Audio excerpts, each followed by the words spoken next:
Hello friends, welcome or welcome back to my YouTube channel Angel Dental Vlogs, and I am Dr. Shefali Gupta, a dental surgeon, and I make videos on dental related topics. अगर आपके मसूड़ों में swelling रहती है, दर्द रहता है, मसूड़ों से खून आता है, इरिटेशन रहती है, या फिर जब आप ब्रश करते हैं तो खून निकलता है मसूड़ों से, या जब कुछ आप खाते हैं तो उसमें खून लग के आता है, तो आपको है जिंजिवाइटिस की प्रॉब्लम। तो इस वीडियो में हम लोग जिंजिवाइटिस को समझेंगे कि ये क्या होता है, इसका क्या कारण है, इसके होने का क्या कारण है, और इसका घरेलू उपचार के बारे में बात करेंगे एंड इसका ट्रीटमेंट के बारे में बात करेंगे।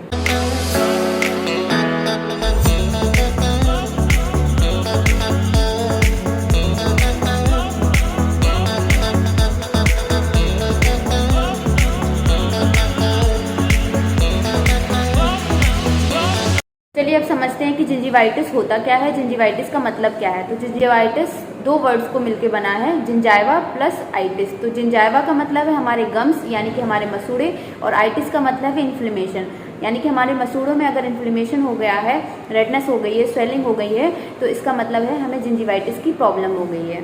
चलिए अब बात करते हैं कि क्या कॉज होता है जिंजिवाइटिस होने का, यानी कि क्या कारण है जिसकी वजह से हमारे मसूड़ों में जिंजिवाइटिस की प्रॉब्लम हो जाती है।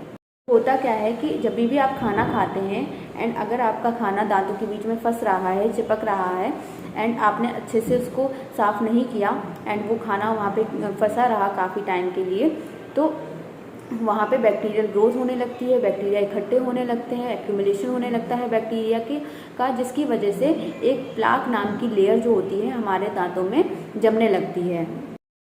तो जो ये प्लाक लेयर है, अगर आप अच्छे से क्लीनिंग नहीं कर रहे हैं, दिन में 2 बार ब्रश नहीं कर रहे हैं, एंड ये काफ़ी टाइम तक प्लाक लेयर आपके दांतों के बीच में जमा रह रही है, तो ये प्लाक जो है कन्वर्ट होके मिनरलाइज होके कैल्कुलस का रूप ले लेती है, कैल्कुलस में कन्वर्ट हो जाती है, जिसको हम लोग नॉर्मल लैंग्वेज में टार्टर भी बोलते हैं।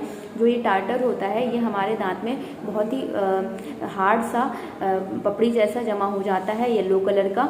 तो अगर तभी भी हम अपने डेंटिस्ट को नहीं दिखाते हैं, सफाई नहीं करवाते हैं दांतों की, तो ये धीरे धीरे करके और डीप गम्स और टूथ के बीच में जमा होने लगता है और डीप हो जाता है, जिसकी वजह से गम्स में स्वेलिंग देखने को मिलती है, रेडनेस देखने को मिलती है, मसूड़ों से खून आने लगता है, मुंह से बदबू आने लगती है। और अगर आप इस कैल्कुलस को आप सही टाइम पे ट्रीटमेंट नहीं ले रहे हैं, कैल्कुलस को अपने दांतों से नहीं हटवा रहे हैं, तो ये और भी डीप होके पेरियोडोंटल टिश्यूज़ को भी हार्म करता है, जिसकी वजह से पेरियोडोंटल टिश्यूज़ में भी इन्फ्लेमेशन हो जाती है, पेरियोडोंटाइटिस की कंडीशन हो जाती है। अगर ये कंडीशन बढ़ती जा रही है, अगर आप इसको सही टाइम पे ट्रीट नहीं करवा रहे हैं, तो एक टाइम ऐसा आता है कि आपका दांत वहाँ अपनी गम्स से लूज हो जाता है एंड आपको अपने दांत को हटवाना पड़ता है। बात करते हैं रिस्क फैक्टर्स की, यानी कि क्या ऐसे फैक्टर्स हैं जिनकी वजह से हमारे मुंह में जिंजिवाइटिस की प्रॉब्लम होने की चांसेस बढ़ जाते हैं।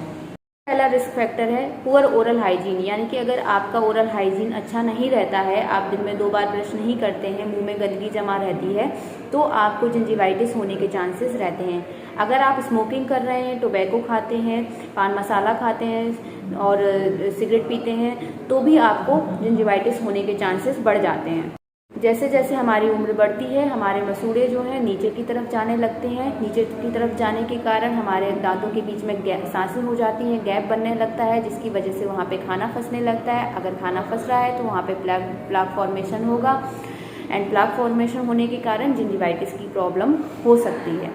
अगर हमारी बॉडी में न्यूट्रिशन डेफिशिएंसी है, हम प्रॉपर डाइट नहीं ले रहे हैं, हमें विटामिन सी की कमी रहती है हमारी बॉडी में, तो भी जिंजिवाइटिस की प्रॉब्लम होने के चांसेस बढ़ जाते हैं, मसूड़े से खून आने के चांसेस बढ़ जाते हैं। पेशेंट्स को ड्राई माउथ की कंडीशन रहती है, यानी कि मुंह का सूखा रहना, सलाइवा प्रोडक्शन नहीं हो पाना, थूक का ना बनना, ऐसी कंडीशंस है अगर किसी पेशेंट में, तो उसमें जिंजिवाइटिस की प्रॉब्लम्स भी हो सकती है। जिंजिवाइटिस की प्रॉब्लम जो है वो हार्मोनल चेंजेस की वजह से प्रेग्नेंट लेडीज में भी देखने को मिलती है।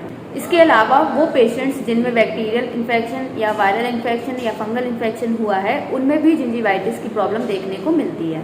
बात करते हैं जिंजिवाइटिस के साइंस एंड सिम्टम्स की, यानी कि कैसे हम पता करें कि हमें जिंजिवाइटिस की प्रॉब्लम हो गई है। तो जिंजिवाइटिस में गम्स में रेडनेस देखने को मिलेगी, गम्स स्वेलिंग देखने को मिलेगी, मसूड़े से खून आएगा, जब भी हम ब्रशिंग करेंगे तो ब्रशिंग करते वक्त खून आएगा, मुंह से बदबू आने लगेगी, जब हम गम्स को फिंगर से टच करेंगे तो एक डिस्कम्फर्ट फील होगा, मसूड़े लूज हो जाएंगे एंड मसूड़े बहुत ही सॉफ्ट फील होंगे। तो ये सारे साइंस एंड सिम्टम्स हैं। तो चलिए अब बात करते हैं कुछ होम रेमेडीज़ की। तो सबसे पहले बात करते हैं वार्म सलाइन रिंस, यानी कि गुनगुने नमक पानी का कुल्ला। 1 गिलास गुनगुना पानी लेना है, उसमें आधी चम्मच जितना नमक ऐड करना है एंड इस पानी से आपको दिन में 2 से 3 बार रिंस करना है। तो ऐसा करने से जो आपके मसूड़े की स्वेलिंग है वो कुछ हद तक ठीक हो जाएगी। दूसरा है गम्स मसाज।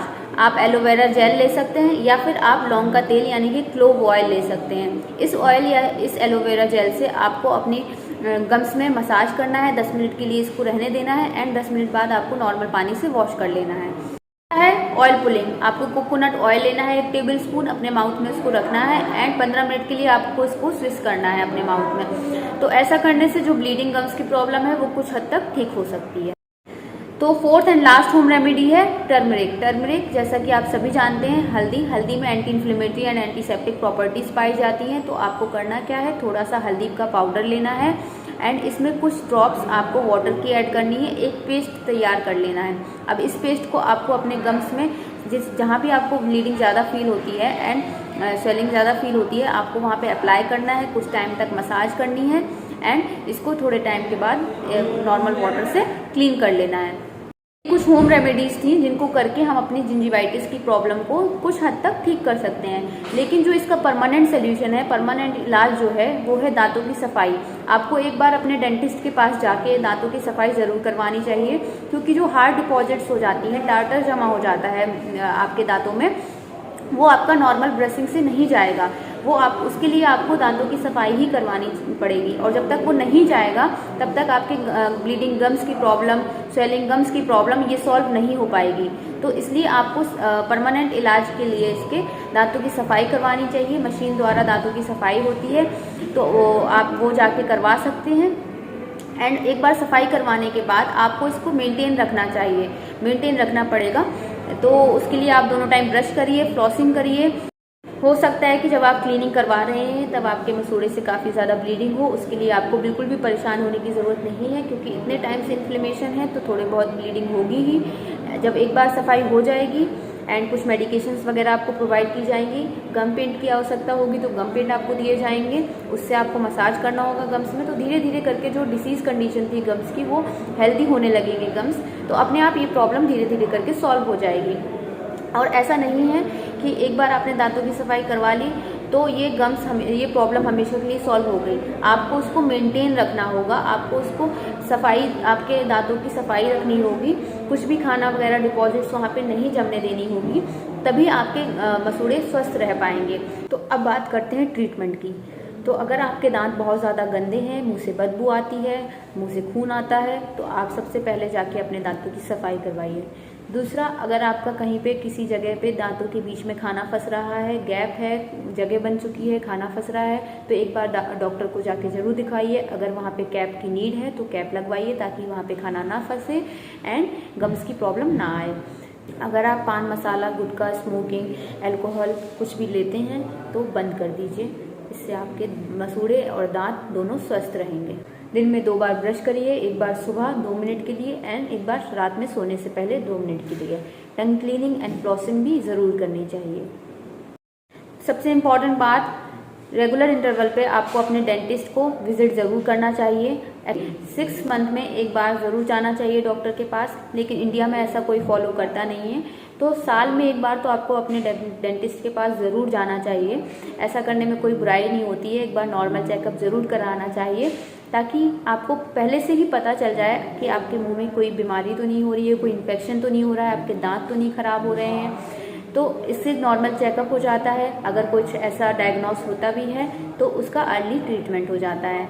आप अभी तक मेरा ये वीडियो देख रहे हैं, आपको पसंद आया है, आपको समझ आया है, आपके लिए इन्फॉर्मेटिव रहा है, तो प्लीज़ लाइक करिएगा एंड शेयर करिए इसे अपने फ्रेंड्स एंड फैमिली के साथ। अभी तक अगर आपने मेरे चैनल को सब्सक्राइब नहीं किया है तो प्लीज़ सबसे पहले जाके सब्सक्राइब करिए, बेल आइकन को क्लिक करिए एंड ऐसी और इन्फॉर्मेटिव वीडियोज़ के लिए मेरे चैनल पर बने रहिए। एंड मिलते हैं एक नई वीडियो के साथ, तब तक के लिए bye bye and take care.